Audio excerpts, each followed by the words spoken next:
Alright guys, we got a video by Shonen View. Anime rivals follow a hidden pattern, and here's why. Now originally, I think he changed the title because originally this said Deuteragonists, and also just for the thumbnail, I think he's gonna be talking about like competition versus support type Deuteragonists because on the left he for his thumbnail, he had the word competition and then we would see Bakugo, Vegeta, and Sasuke, and on the right we have support, and we would see Killua, we would see Hiei, and also Zoro. Across Battle Shonen, there's a very specific type of character that keeps showing up next to the protagonist. At first glance, they might feel like versions of the same character. Yeah, Killua is a really great deuteragonist, to be honest. Togashi just knows how to write. They're usually strong from the start, they're more serious than the main character, they tend to fight. I'm pretty sure there was one time in Hunter x Hunter where Killua essentially kind of like just read Gon's mind and whatever. Like they just have immense synergy.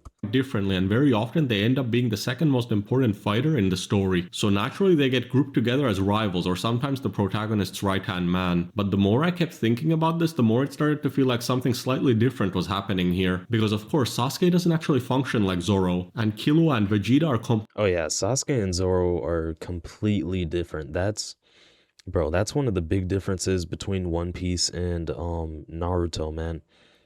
Sasuke literally tried to like defeat and kill Naruto. Zoro just 100% supports Luffy. Remember nothing happened?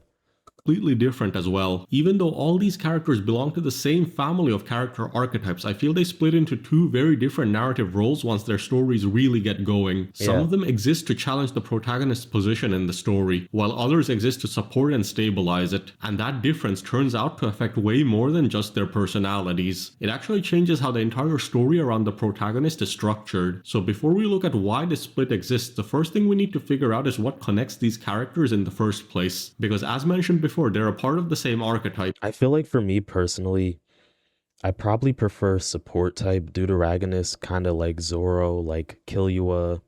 Um, yeah, I think I'm leaning towards support type deuteragonist for sure. While I do think Sasuke has like extreme depth and his character is very well written, I just kind of prefer support type deuteragonists. I don't know why. I just feel like they've been executed better. Zoro with Nothing Happened was very good writing as well, and just Killua is just also a very great deuteragonist. Yeah. They just evolve in two different directions. I want to narrow this video down to 6 iconic second leads and group them into two. I feel like it really just depends on execution because like Sasuke and Vegeta are very good deuteragonists and they're more on the competition type side, and Killua and Zoro are also extremely good deuteragonists, and they're support types. Two separate categories, which will make sense as we go on in the video. The first group consists of Sasuke, Vegeta, and Bakugo, and our second group will be Zoro, Killua, and Hiei. They're not just rivals, but they're not just a loyal ally either. They're the character who defines what strength looks like next to the protagonist. They act as the reference point the story gives us early on to understand the level the main character is trying to reach. And once you start I feel like I actually didn't really like Bakugo as a deuteragonist at first, but throughout My Hero Academia near the ending, when he really got his character development and he stopped bullying Deku and he was crying in the hospital, like peak character development, peak writing, man. looking for it, they almost always I think Bakugo's the only one who changed his deuteragonist type. Bakugo went from competition to support. share the same core traits. One of the most consistent things about this archetype is that they rarely start weak. In fact, they're often introduced as one of the most capable fighters in the protagonist's immediate environment. So instead of watching them grow into Yeah, especially with Killua, bro, because Killua literally stole some guy's heart. Like Killua was overpowered from the start of Hunter x Hunter.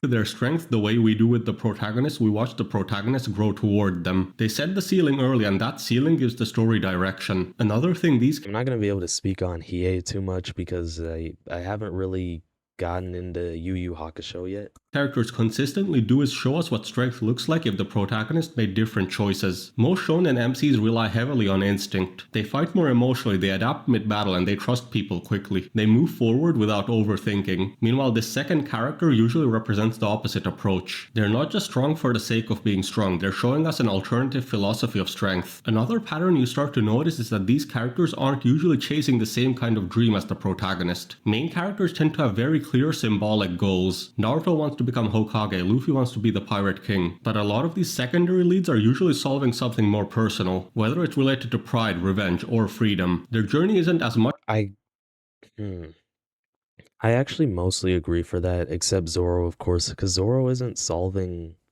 I mean, you could argue it's personal because of his like his friend who passed away, who was like a girl who wanted to become the strongest swordsman or whatever. But like Zoro's specific goal is, I just feel like it's more direct. Like Zoro just wants to surpass Mihawk. It's not really like this internal type of thing. about reaching a title, it's more so tied to identity, and that makes them feel more grounded even when they're operating at the same level as the protagonist. But once a story introduces a character like this, it has to make a decision. Should the character compete with the protagonist or should they stand beside them? And that's where the split begins. Because even though the 6 Yep. characters mentioned all start from the same place structurally, they don't stay there. They evolve in different directions depending on what the story needs from them. So let's group them into rivals and right-hand pillars. Killua specifically like heavily surprised me when he ended up being like an extremely good Deuteragonist because I thought Killua was gonna basically be like Sasuke and go with like the edgy route, you know, the edgy, just the super edge lord depressed route. But Killua actually was very optimistic and happy at some points in the series. Just throughout Hunter x Hunter, Killua wasn't like some depressed guy like Sasuke. Characters like Sasuke, Vegeta, and Bakugo exist to keep pressure on the protagonist's role in the story. They're alternate versions of what the main character could be, and more importantly, they often occupy the same symbolic space as the protagonist. So their presence I guess what I'm trying to say is Killua is like extremely nuanced and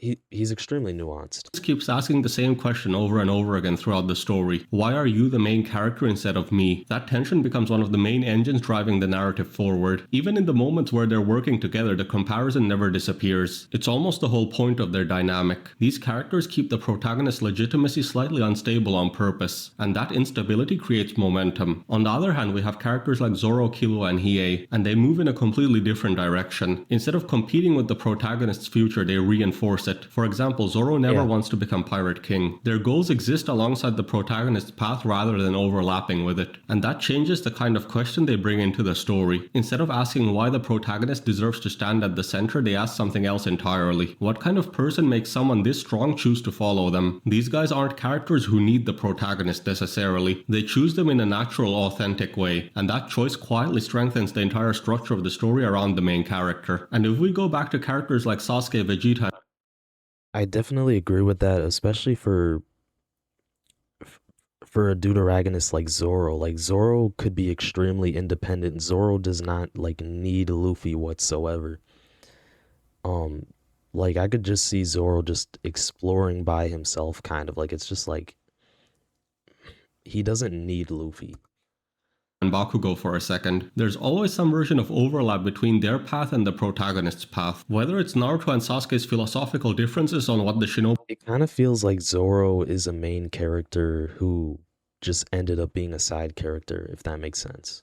Like he really is actively choosing to support Luffy. world should look like. Or Deku and Bakugo both aiming toward the number one hero position. Their motivations aren't always identical, but they still keep moving toward the same symbolic peak. So the story keeps returning to the same underlying tension. Who actually belongs there? And that question never fully disappears. That's the exact overlap that creates instability. As long as these two characters are climbing the same mountain, the story naturally keeps comparing them. And that comparison keeps the rivalry alive. As mentioned before, Zoro, Killua, and and Hiei's goals never replace the protagonist's destination, and none of them compete with the protagonist's role. They're just moving forward alongside the hero, but not toward the same endpoint. Their paths don't intersect symbolically, and their presence doesn't destabilize the protagonist's position. So instead of asking why are you at the center of the story, these characters ask something different, and it's the question of what makes someone strong enough to stand at the center of the story in the first place. Another place where the split becomes really clear is in how these characters affect the story's power structure, because Battle Shonen almost always needs a second reference point for strength next to the protagonist. But the rivals and the right-hand men provide that reference point in two completely different ways. One group defines how far the hero still has to go, and the other defines why the hero deserves to be followed at all. With Okay. characters like Sasuke, Vegeta, and Bakugo, their role in the power system is very direct. They represent the level the protagonist is trying to reach. Early Naruto is built around Naruto chasing Sasuke. Dragon Ball Z constantly compares Goku and Vegeta, so the Yep. story Yeah. keeps returning to the same question: has the protagonist caught up yet? This comparison creates upward momentum. Every time the protagonist grows stronger, the rivalry resets the scale again, which Oh shoot, no. This was crazy. Yeah, this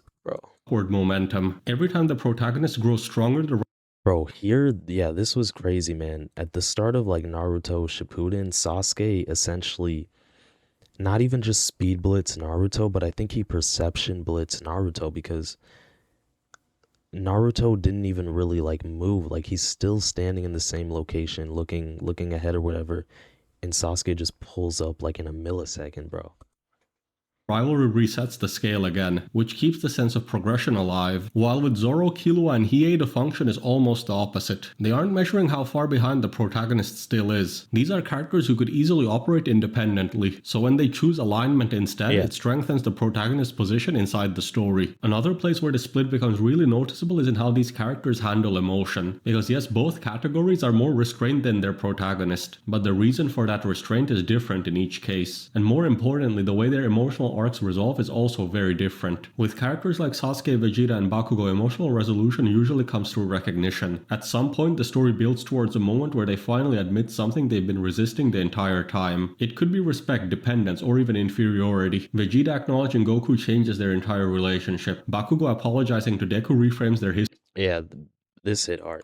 together, and Sasuke returning to Naruto's side resolves the central emotional tension of the series. These moments feel big because the story has been delaying them on purpose. The emotional distance created friction, so when acknowledgement finally happens, it feels like a turning point, not just for the character but for the story itself. While with the second group of Zoro, Killua, and Hiei, the emotional resolution works differently. These characters don't usually need a single defining moment where they openly admit what the protagonist means to them, because the story slowly but constantly shows this to us. For example, Zoro taking Luffy's pain at Thriller Bark says everything that needs Yeah, bro, nothing happened. This might be like probably one of the most iconic just scenes in anime in general, bro. Nothing happened. to be said. Instead of building towards confession, their arc slowly built towards consistency. They prove their loyalty rather than declaring it, and that makes their relationship with the protagonist feel stable much earlier in the story. It's not necessarily less important than the other group, but it was never meant to be too uncertain in the first place. So when you put all of this together, you start to see that once these types of characters are introduced, the story has to decide something important. Is this character here to challenge the protagonist's position or to confirm it? And that single decision changes everything. You either ask, why does the protagonist deserve to stand at the center of the story? Or you show the audience what it means when someone already does.